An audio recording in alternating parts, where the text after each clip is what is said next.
उदासीनता हृदय का ऐसा भाव है जहां हमें किसी बात में रुचि नहीं रहती। हम कोई कार्य करने के लिए उत्साहित नहीं होते। उदासीनता जब एक सीमा से बढ़ जाती है तो मन का रोग बन जाती है। मनुष्य जीवन से अधिक मृत्यु को पसंद करने लगता है। हम सब जीवन में कभी ना कभी उदासीनता का अनुभव अवश्य करते हैं। मन निराशा से भर जाता है और हम कार्य का त्याग कर बैठते हैं। अधिकतर हमारी उदासीनता कुछ समय के लिए ही होती है, इसलिए उससे होने वाली हानि को हम पहचान नहीं पाते।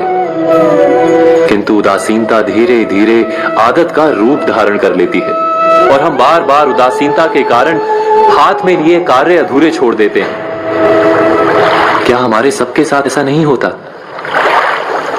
तो वास्तव में उदासीनता क्या है? इसका जन्म कहां से होता है? इससे छूटने का उपाय क्या है? उदासीनता वास्तव में मन की ऐसी स्थिति का नाम है जब हमें अपनी तकलीफों, अपनी कठिनाइयों का कारण बाहर दिखाई देता है। हम कहते हैं कि समाज बुरा है, नौकर या स्वामी गलत है, पति या पत्नी का बर्ताव अनुचित है, जीवन की परिस्थितियां प्रतिकूल है, वक्त हमारा साथ नहीं दे रहा, वगैरह वगैरह। और जब दुख का कारण बाहर होता है तो उसको बदलने का हमारे पास कोई मार्ग नहीं होता। क्या ये सत्य नहीं? हम समय को किस प्रकार बदल सकते हैं? परिस्थितियों में कैसे परिवर्तन ला सकते हैं हम? अर्थात हम स्वयं को निस्सहाय मानने लगते हैं और वहीं से उदासीनता का जन्म होता है। क्या ये सत्य नहीं? प्रश्न ये है कि क्या हमारी सारी विपदाओं का कारण बाहर है या स्वयं हमारे भीतर है? हमारे बुरे हालात क्या दूसरों के कारण है? क्या हमारा परिवार हमारा शत्रु है? क्या समाज दुश्मन है? या हमारी परिस्थितियां हम स्वयं निर्मित करते हैं? विचार कीजिए। पतझड़ में पत्ते गिरा देने वाली ठंड क्या वृक्ष के साथ दुश्मनी कर रही है? नहीं, ऋतु चक्र तो अपना कार्य करता है। उसे पेड़ के साथ ना दुश्मनी है ना दोस्ती।